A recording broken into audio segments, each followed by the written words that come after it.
मेरे प्यारे देशवासियों,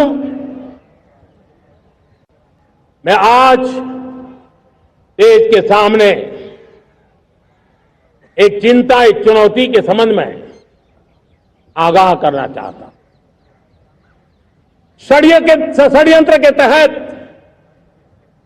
सोची समझी साजिश के तहत देश की डेमोग्राफी को बदला जा रहा है। एक नए संकट के बीज बोए जा रहे हैं और ये घुसपैठिए मेरे देश के नौजवानों की रोजी रोटी छीन रहे हैं। एक घुसपैठिए मेरे देश की बहन बेटियों को निशाना बना रहे हैं।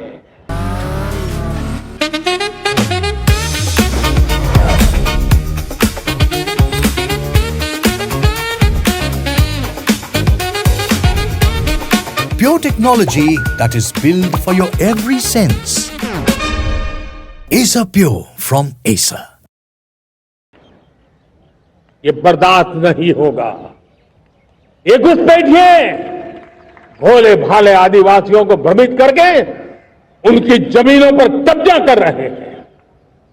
ये देश सहन नहीं करेगा। और इसलिए मेरे प्यारे देशवासियों, जब डेमोग्राफी परिवर्तन होता है, सीमावर्ती क्षेत्रों में डेमोग्राफी में परिवर्तन होता है, तब राष्ट्रीय सुरक्षा के लिए संकट पैदा होता है। देश की एकता, अखंडता और प्रगति के लिए ये संकट पैदा, सामाजिक तनाव के बीज बो देता है।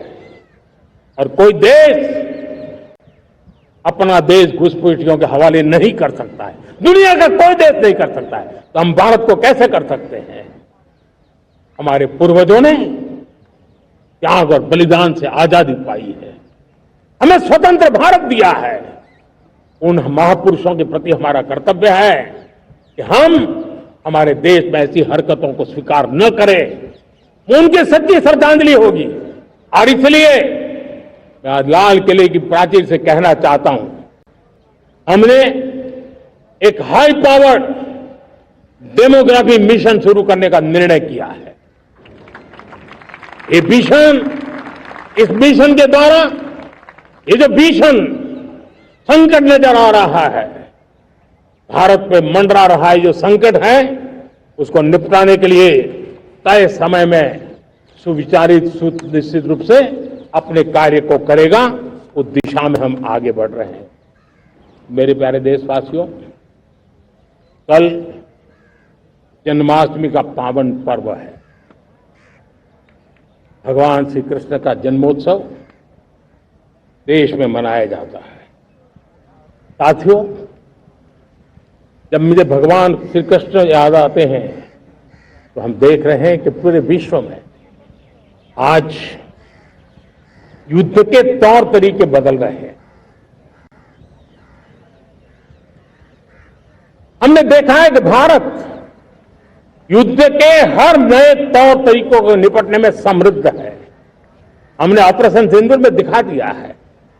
टेक्नोलॉजी में जो भी महारत थी, पाकिस्तान ने हमारे सैन्य ठिकानों पर,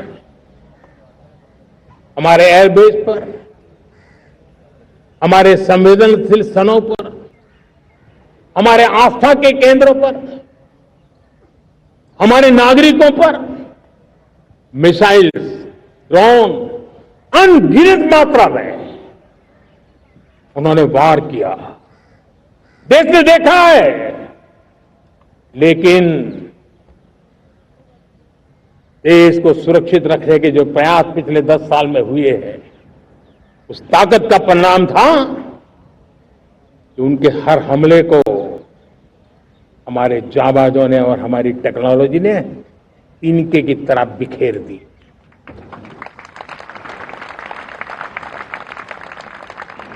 रत्ती भर नुकसान नहीं कर पाए। और इसलिए जब युद्ध के मैदान में टेक्नोलॉजी का विस्तार हो रहा है, टेक्नोलॉजी हावी हो रही है, तब राष्ट्र की रक्षा के लिए, देश के नागरिकों की सुरक्षा के लिए हमें भी, हमने जो आज महारत पाई है, वो महारत का और विस्तार करने की जरूरत है।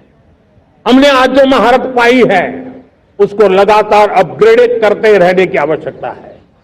और इसलिए साथियों, मैंने एक संकल्प लिया है, मुझे आपके आशीर्वाद चाहिए,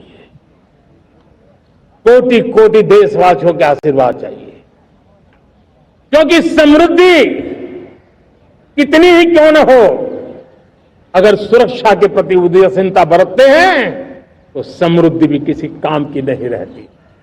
और इसलिए सुरक्षा का महत्व बहुत बड़ा है। और इसलिए मैं आज लाल किले की प्राचीर से कह रहा हूं, आने वाले 10 साल में 2035 तक राष्ट्र के सभी महत्वपूर्ण स्थलों, जिनमें सामरिक के साथ साथ सिविलियन क्षेत्र भी शामिल है, जैसे अस्पताल हो, रेलवे हो, जो भी आस्था के केंद्र हो, उन्हें टेक्नोलॉजी के नए प्लेटफॉर्म द्वारा पूरी तरह सुरक्षा का कवच दिया जाएगा। ये सुरक्षा का कवच लगातार विस्तार होता जाए, देश का हर नागरिक सुरक्षित महसूस करे, किसी भी प्रकार की टेक्नोलॉजी हम पर वार करने आ जाए, हमारी टेक्नोलॉजी उससे बेहतर सिद्ध हो। और इसलिए आने वाले 10 साल 2035 तक मैं ये राष्ट्रीय सुरक्षा कवच का विस्तार करना चाहता हूं, मजबूती देना चाहता हूं, आधुनिक बनाना चाहता हूं। और इसलिए भगवान श्री कृष्ण से प्रेरणा पाकर के हमने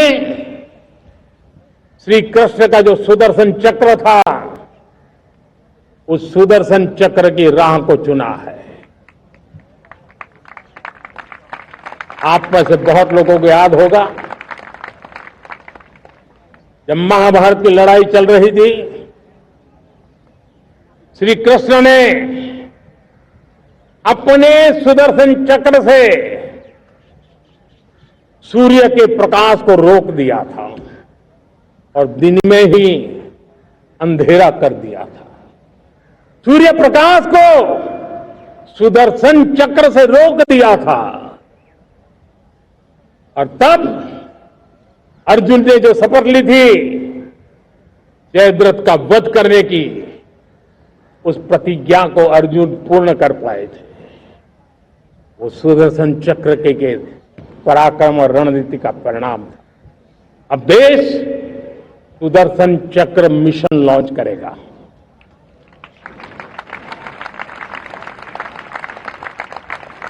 ये मिशन सुदर्शन चक्र एक पावरफुल वेपन सिस्टम दुश्मन के हमले को न्यूट्रलाइज तो करेगा ही करेगा, लेकिन कई गुना ज्यादा दुश्मन पर हिट बैक करेगा।